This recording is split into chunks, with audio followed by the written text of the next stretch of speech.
Citizen Actions and Series Wrap Up. Welcome to another episode of Spin Cycle America, where we talk about what is going on in the world around us. I'm your host, Todd. Today we're going to finish up our series on election fraud. So let's get started. Hey everyone, again, welcome to day 6, the final episode of our 6-day series on election integrity under scrutiny. Over the past week, we've looked at fraud basics, foreign interference, mail-in ballots, voting machines, and voter rolls. We saw real problems exist, but are often rare at scale, and that solutions are within reach. So basically, one side pointing to the other side saying that there's fraud, there's interference, there's this or that. A lot of it's not true. There might be a little bit here and there, but nothing or not enough to overturn an election. Yeah, there's people that have been prosecuted for it. Yes, there's people that got in trouble for it, and yes, they should be prosecuted for it, but not enough to overturn an election. So today, we're going to wrap up with practical reforms that work and what you can do as citizens and why getting these right matters for all of us. All right, so core reforms that build trust. And I'm going to mention trust quite a bit here in this one today, and I might drift off just a little bit off a topic here to explain and talk about trust, the lack of it. And that's probably the biggest problem that we're having in our government today. So here are high impact, broadly popular fixes based on what we've seen that works, that's out there. And these work, and they just need to be put into practice and keep going. Paper ballots plus mandatory risk limiting audits after every election. These catch errors and prove results.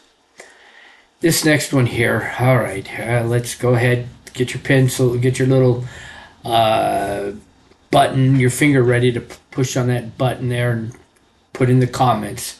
Stronger voter ID requirements paired with easy ways to get free IDs. Most Americans support this. Now, this is the one that seems that not too many Democrats are for this one. For some reason, I don't know, but I just don't understand why. It seems like it's a win-win for everyone. Regardless of who's in charge of the White House, it's a win-win for everyone to have voter ID. They keep pointing and saying that certain groups of people can't get ID, and that's hogwash. That's baloney.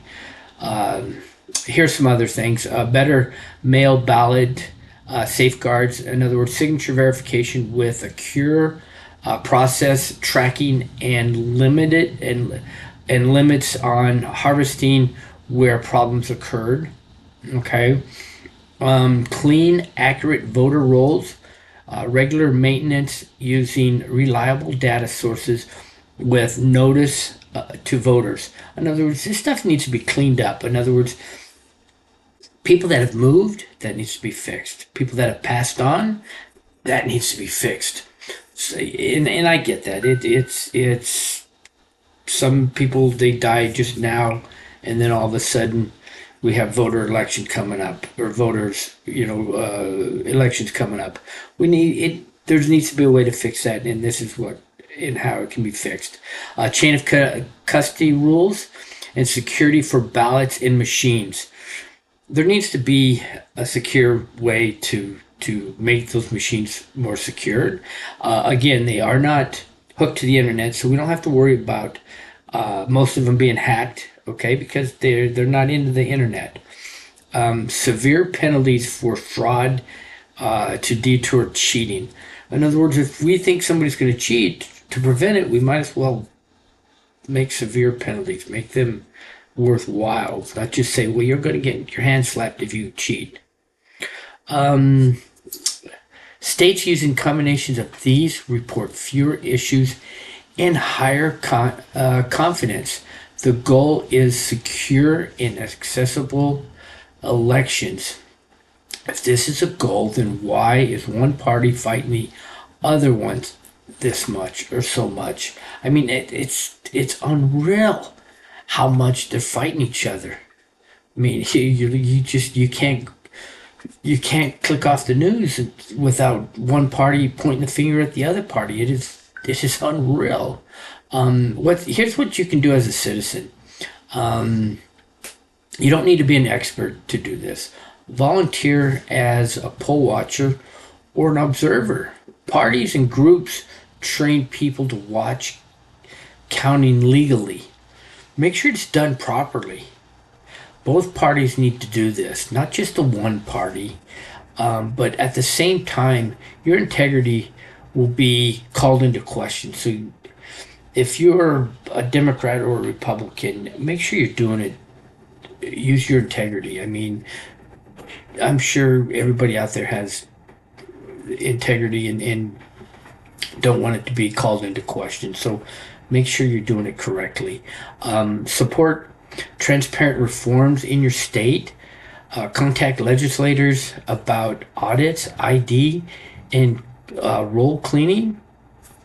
There it is again. Make sure that if somebody passed on, that it's not that the person's not getting passed on, and their name or something isn't getting used in voter rolls and things like that. Verify before sharing. Check primary sources and official audits instead of unverified claims. Vote in local elections. Secretaries of state election boards and county clerks make big differences. So do that. Most states right now are going through elections. My state's getting ready to go through one right now. I just received my mail-in ballots right now. Okay, so go for that. Elect that. Do your elections. Local elections are going on now. Many have received their ballots right now as I'm speaking. Report real suspicions in your state election office, to your state election office or law enforcement with evidence, not rumors. And this is what kills trust, is when people start spreading rumors. I see it all the time. I go on to TikTok. I go on to X, formerly known as Twitter, and people are spreading lies because I'll research what somebody says and I'll look at it and I'm like, are you kidding me? That is definitely not true. So stop it. Both sides do it. One side might do it more than the other, but they both do it. And so quit it. Stop being jerks about it. Grow up. Stay informed. Follow bipartisan groups and official reports. Vote for what you believe in, what you believe is right, not what your leader is telling you to vote for. If you don't believe it, then why are you voting for it? I mean, look at some of this stuff that's going on now. People think that voting for socialism and stuff like that in New York, that they're going to get all this free stuff. Free stuff is not free. I don't care who you are. It's got to come from someone. Somebody has to pay for it. Okay, it's got to come from somewhere. And they're talking about taxing the rich. Well, those rich are going to pack up and leave that state. Okay? And where are they going to go? They're going to go down to Florida. They're going to go down to some other state. And then what do you have left in New York or California or any of those other states that want to do this? You're going to have a shell. So think about it, people. Do you want to have a ghost town of a state? Or do you want to have a decent state? And you're going to hear about this in my next, in one of my podcasts that's currently running as well on Spin Cycle America. So small groups add up to stronger democracy and trust. Right now, I don't believe there's much trust for our government. So this is where I mentioned earlier that I was going to talk to you about the trust. So here are some trust factors, and this is why it is important to get out and vote. Get rid of those who you don't want running this country. If you don't want somebody to run this country, then stop arguing about it and get out and vote. If you don't like something and you don't vote for it, then you don't have any reason to say anything. If you do not vote, you cannot complain about that person. Plain and simple.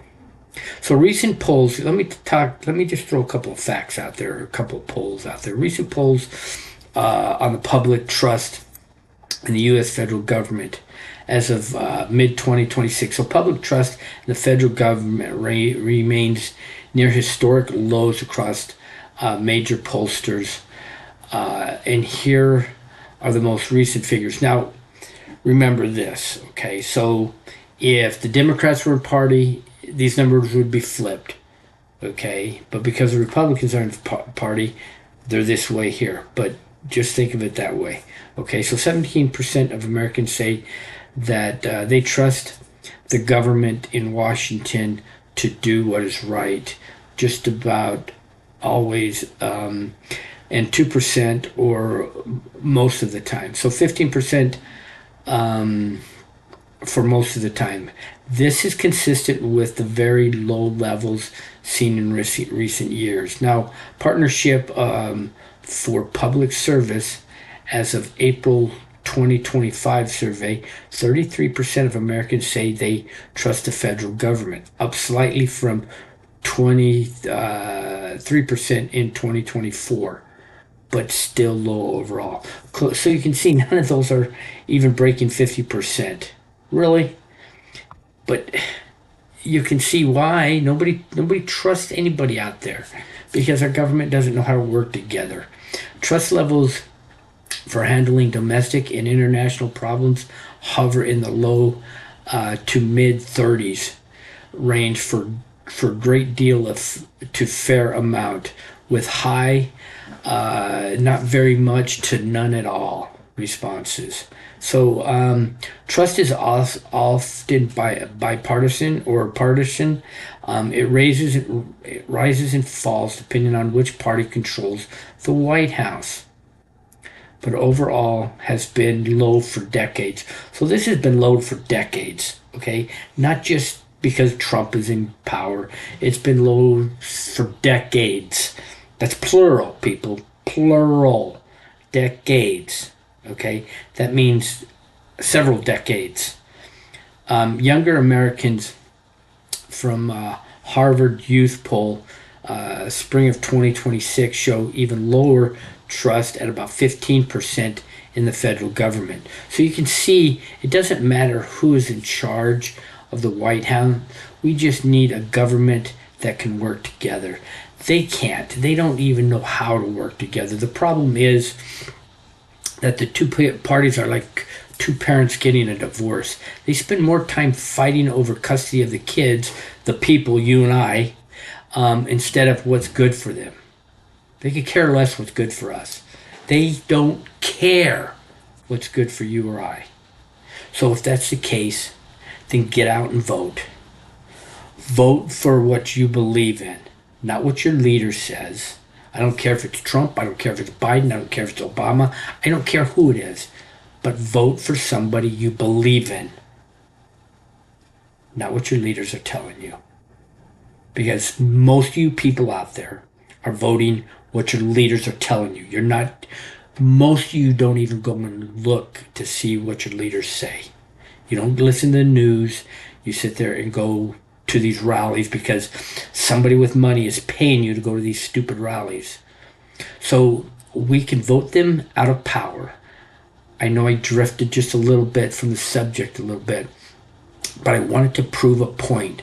Voting can get the right people in charge if you actually look at who is running and vote your heart and research who is running. Check out my next Spin Cycle America on YouTube and which is running right now, again, like I mentioned a few minutes ago, and it's talking about socialism. It's a powerful one, okay? People are voting for those socialists up there in New York, and I'm telling you, you need to listen to that one. So here's my final message and why this matters, okay? So elections aren't perfect. They're far from perfect, okay? But we can get them close to being perfect. But we can make them better. Real vulnerabilities exist. Widespread rigging claims usually don't hold up under scrutiny. Trust comes from transparency, paper records, audit, accountability, not from any one party dominating. When we defend secure elections, we protect everyone's voice. Democrats, Republicans, independents, people who don't know who they are, anybody, if you vote. But most of the people, and I'm throwing this out there because most of the people that go to these rallies don't even vote. So they don't even have a say-so. They go out there and they talk. They don't even know why they're at these rallies. Vote before you can go out to those rallies. But again, thanks for watching the full series. What was your biggest takeaway? Drop it in the comments with sources if you have them. If this was helpful or this helped you out, like and subscribe and share. I appreciate it. All episodes and sources are linked below. Let's keep pushing for a better elections together. I will catch you all on the next episode of Spin Cycle America. You all have an outstanding day.